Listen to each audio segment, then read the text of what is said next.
कैसे हैं? आज हम क्लास 11 का वीडियो लेक्चर लेकर के उपस्थित हुए हैं, जिसके अंतर्गत में आज हम 1B एक्सरसाइज के आगे जो और कुछ शब्दावली परिभाषाएं हैं उनको हम जानेंगे और फिर उसके आधार पर जो आपके अगले अभ्यास है उसको हम सॉल्व करेंगे। क्योंकि मैंने आपसे कहा था कि जो क्वेश्चन बताए गए थे उनको लगाइएगा, आपने लगाया नहीं लगाया वो कमेंट में बताइएगा मुझे, अगर तो नहीं लग पाएंगे उसको आपको बताया जाएगा। तो अब अगले अभ्यास के लिए जो कुछ परिभाषाएं हैं, ठीक है, उनको हम जान लेते हैं। तो कौन सी परिभाषा है? जैसे पहली परिभाषा है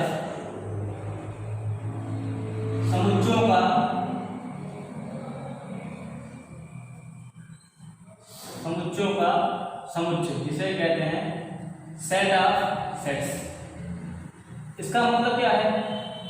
देखिए, अगर परिभाषा के तौर में अगर सीधे से यहां देखा जाए तो उसका मतलब क्या हो जाएगा कि ऐसा समुच्चय जिसके अवयव स्वयं समुच्चय हो।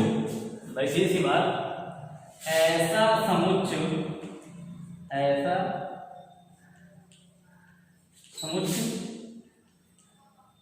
जिसके अवयव स्वयं समुच्चय हो, उन्हें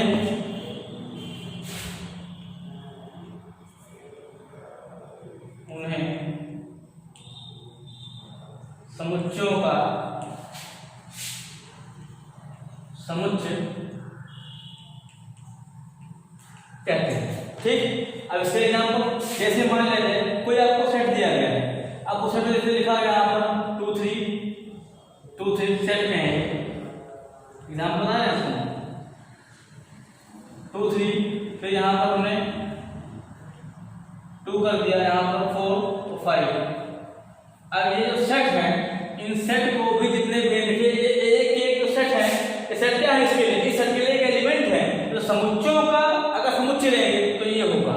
ठीक, इसका मतलब ये कि जितने भी आपको समुच्चय मिले उन सभी को एक समुच्चय में अगर कर दिया जाए तो क्या कहलाएगा? आपका समुच्चयों का समुच्चय कहलाएगा। ठीक है, अब आपकी जो अगली परिभाषा है वो है आपकी घात समुच्चय, जिसे कहते हैं पावर सेट। घात समुच्चय या पावर सेट। अब पावर क्या होता है?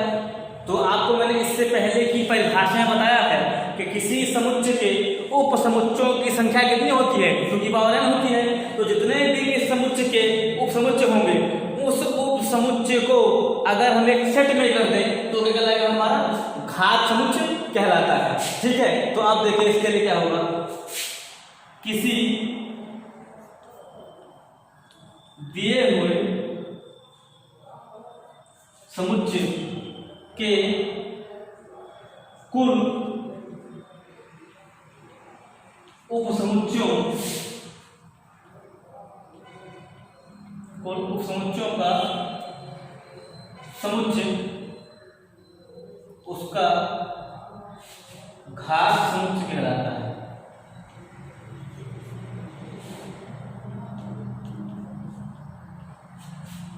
ठीक है, तो घात समुच्चय कहलाता है, उसका एक हो जाएगा।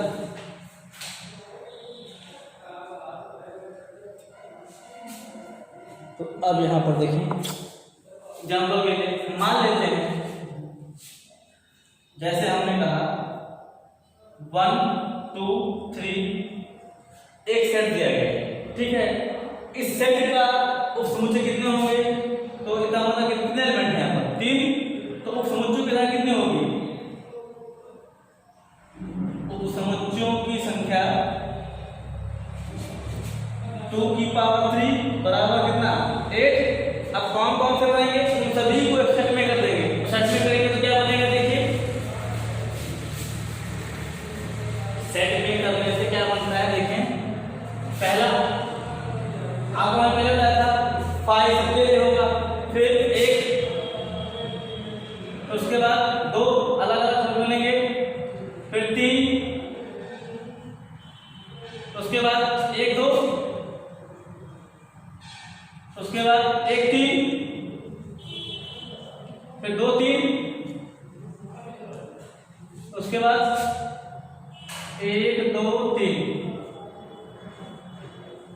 देखिए 8 हो गए, 1 2 3 4 5 6 7 8। इस प्रकार से किसी दिए हुए समुच्चय के उप समुच्चयों को जब हम सेट में कर देंगे तो क्या कहलाएगा आपका पावर सेट कहलाएगा। हाँ, पावर सेट में एक बात ध्यान दीजिएगा, उप समुच्चयों की संख्या तो आपको निकालनी पड़ेगी। जैसे यहाँ पर 3 एलिमेंट थे तो 2 की पावर 3 मतलब 8 हो गया। अगर यहाँ पर 4 होंगे तो 16 बनेंगे, 2 होंगे तो 4 बनेंगे, 5 होंगे तो 25 बनेंगे। उसका मतलब एलिमेंट की संख्या आप निकाल लेंगे, उसके बाद जो शो करेंगे वो क्या हो जाएगा आपका पावर सेट हो जाएगा। हाँ, एक बात अगर कोई पूछे पावर ऑफ सेट में नंबर ऑफ एलिमेंट कितने हैं, जैसे पावर ऑफ ए, अब इसमें कितने एलिमेंट हैं तो कितने होंगे 8, ये पता है आपको एलिमेंट की संख्या। देखिए आगे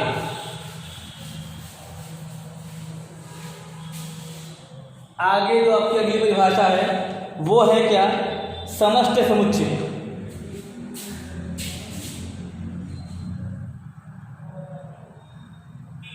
समष्टि समुच्चय या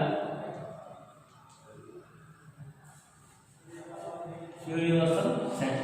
देखिए इसकी कोई एक्चुअल परिभाषा नहीं है, इसको अगर आपने समझाएं तो ऐसा समुच्चय जिसमें किसी समुच्चय के मतलब कि समुच्चय के यूनिवर्सल के उप समुच्चय होते हैं, तो कहा जाए एक ऐसा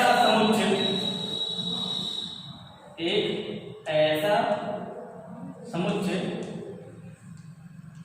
जिसमें किसी यूनिवर्सल के उपसमुच्चय होते हैं,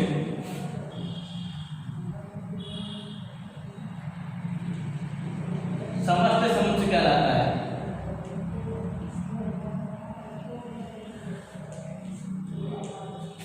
इसे U से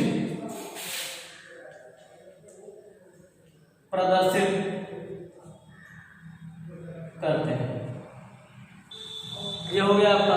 अब देखिए इसके लिए कैसे हम जान पाएंगे, एग्जाम्पल में देखिए जैसे U बराबर हमने क्या लिख दिया, प्राकृतिक संख्याओं का समुच्चय मतलब सेट ऑफ नेचुरल नंबर, तो 1 2 3 4 5 एंड so on।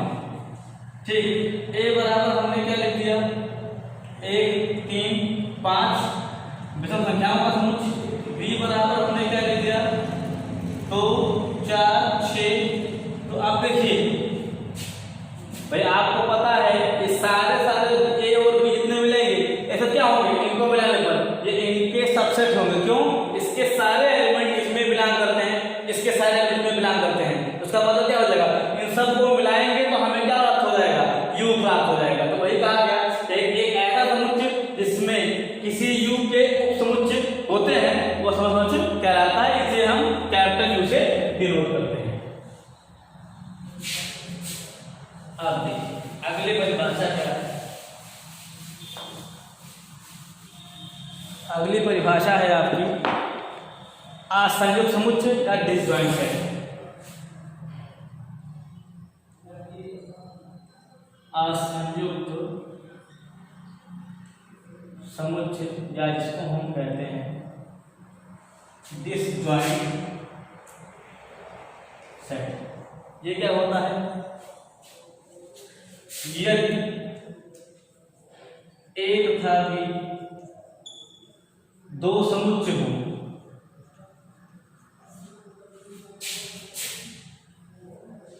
जिनमें कोई भी अवयव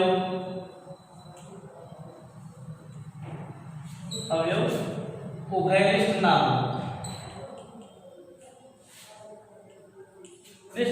ना असंयुक्त समुच्चय कहलाते हैं।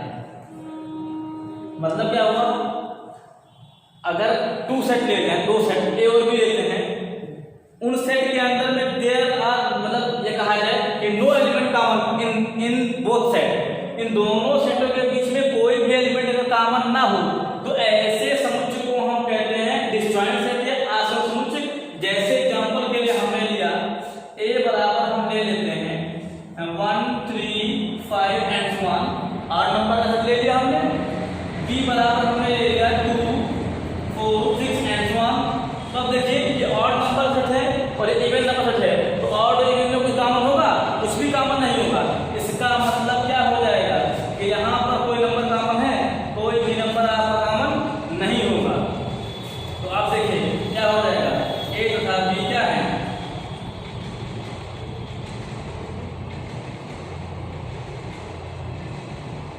डिसजॉइंट। ठीक, ऐसे बहुत से एग्जाम्पल पॉसिबल है। ठीक है, अब हम आगे बढ़ रहे हैं कॉम्प्लीमेंट्री सेट, जिसे कहते हैं पूरक समुच्चय। परिभाषाओं को ध्यान से देखते जाइए। तो क्या आपके 10 जी बराबर है, क्योंकि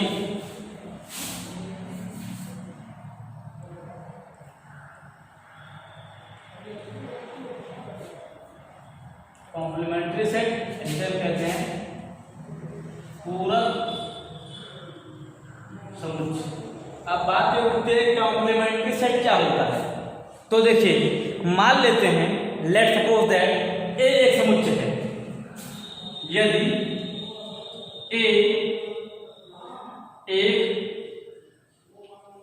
समुच्चय है, ठीक, एक समुच्चय है, उसके बाद में तथा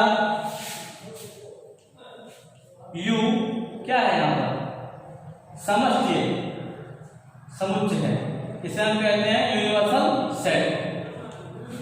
तो यू में ऐसे अवयवों का समुच्चय, ऐसे अवयवों का समुच्चय जो ए के ना हो, ना तो ए कॉम्प्लीमेंट, तो पूरक समुच्चय कहलाता है। इसे ए डैश या ए कॉम्प्लीमेंट से प्रदर्शित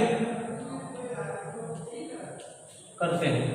मतलब ये हो गया कि कोई भी सेट लिया जाए, उस सेट के एलिमेंट को यू में से हटा देते हैं और यू में ऐसे एलिमेंट का सेट क्या जो केवल यू के हों, दूसरे के ना हों, तो जो हमें यू के केवल मिलेंगे उन्हें का क्या होगा, कॉम्प्लीमेंट कहेंगे। जैसे ए डैश या ए कॉम्प्लीमेंट बराबर यू माइनस ए, जिसका मतलब हो गया x such that x belong A belong you और एक्स नॉट बिलोंग ए। मतलब एक्स मतलब यू के एलिमेंट, ऐसे एलिमेंट तो यू में बिलोंग करेंगे लेकिन ए में बिलोंग नहीं करेंगे, वो एलिमेंट नहीं रहेंगे। ठीक है, तो सीधे सा मतलब ये हो गया किसी का भी कॉम्प्लीमेंट लिया जाए, उस कॉम्प्लीमेंट में अगर वो कॉम्प्लीमेंट है उसका डैश है या पूरक है, तो वहां पर उस यू में से उसे घटा देंगे, केवल यू के उन अवयवों का समुच्चय होगा जो उस सेट में ना पाए जाते। ठीक, एग्जाम्पल के जैसे मान लिया जाए, कोई भी अगर एग्जाम्पल ले लिया जाए, सपोज दैट जैसे अगर हम यहाँ पर लेना चाहें एग्जाम्पल के लिए, मान लेते हैं यू बराबर हमारा क्या है 1 2 3 4 5 6 हमने ले लिया। ए बराबर हमारा आ गया 4 5 6, तो इसका मतलब ए डैश बराबर यू माइनस ए, तो यू के ऐसे एलिमेंट जो ए में ना आते हों उसका मतलब क्या हो जाएगा 4 5 6 किसके एक के में हटा दे, क्या बचेगा आपका 1 2 और 3, ये क्या होगा ए डैश के एलिमेंट हो गए। ठीक है, अब इसी प्रकार से हम जान लेते हैं यहाँ पर अगली परिभाषा के बारे में। अगली डेफिनेशन क्या है हमारी, अगली डेफिनेशन आपकी है समुच्चयों का अंतर।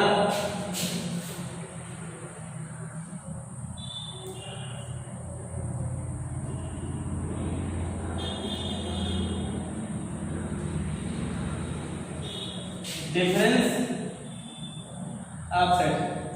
देखिए समुच्चय के अंतर की बात करें तो यहाँ पर सीधी सी बात देख लीजिए, अगर मान लिया जाए दो समुच्चय ले जाए, यदि दो समुच्चय ए तथा बी हैं, तो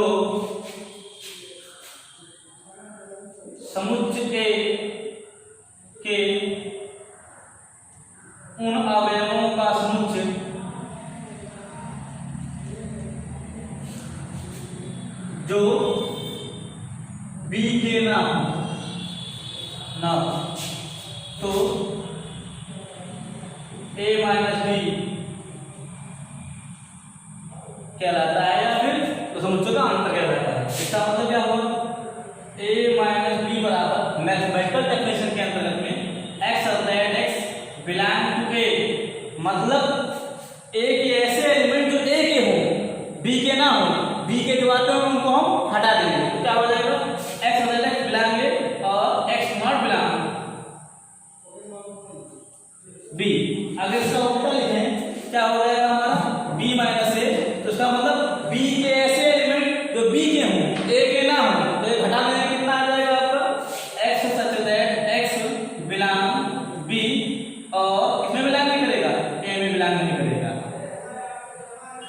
ठीक इस प्रकार से हमने अगले अभ्यास से पहले जितने डेफिनेशन है उनको हमने जान ली है, इनको पढ़िएगा, जो ना समझ में आए कमेंट में पूछेगा।